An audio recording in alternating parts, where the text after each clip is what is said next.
Hello friends, welcome back to my blog. आणि आजचा blog जिममधून start होतो. आता मी जिमला आले होते आणि थोड्या वेळ जिम केली. आणि हा घरी जातानाचा माझा लुक आहे. म्हणजे घरी जाताना माझ्या अशा हालत होते, हातपाय सगळे दुखत होते. आणि इथं इतका पाऊस आला ना की थोड्या वेळ थांबलो होतो, तरी भिजलो आम्ही. मग आता उशीर झाला होता, कारण का थांबल्यामुळे माझ्या वेळ जात येतं. मग आता पटपट सगळं स्वयंपाक बनवून घ्यायला लागणार आहे पहिलं. मग नंतर मग आवरायला लागणार आहे, ऑफिसला जायचं आहे त्याच्यामुळं.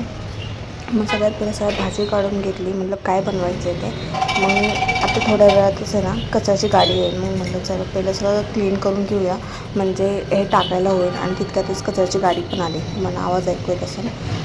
तर ते सगळं पहिलं कट करून घेतलं. आज मी दोडक्याची चटणी बनवणार होते. मग दोडक्याची पातळ भाजी आवडते, पण बनवता येत नाही व्यवस्थित, म्हणून मी दोडक्याची चटणी बनवते. आणि ही पण खूप छान लागते. ठेचा, मिरचीचा ठेचा जसा बनवतो तसाच बनवायचा. मिरचीचं कुटून वगैरे टाकलेलं, लसूण वगैरे खूप छान लागतं हे. तुम्हाला पाहिजे असेल ना मला याची रेसिपी सांगा, मी नक्की टाकेन. नंतर मग म्हटलं भाकरी बनवून घेऊया. मी डब्याला भाकरीच घेऊन जाते. खूप महिने झाले आता मी भाकरी बनवते. मला खूप छान वाटतं आता, जेव्हापासून मी भाकरी खाते ना तेव्हापासून. आणि भाकरी बनवता पण यायला लागली आता मला छानपैकी. त्यानंतर सगळं आवरून घेतलं आणि झाडांना पाणी घातलं. आणि माझ्या मिरची झाडाला 2 मिरच्या पण आल्या त्यातच. आणि नंतर मग मी ऑफिसला आले. आल्याला ऑफिसमध्ये चहा घेतला. आणि आजच्यासाठी एवढंच. Thanks for watching. बाय.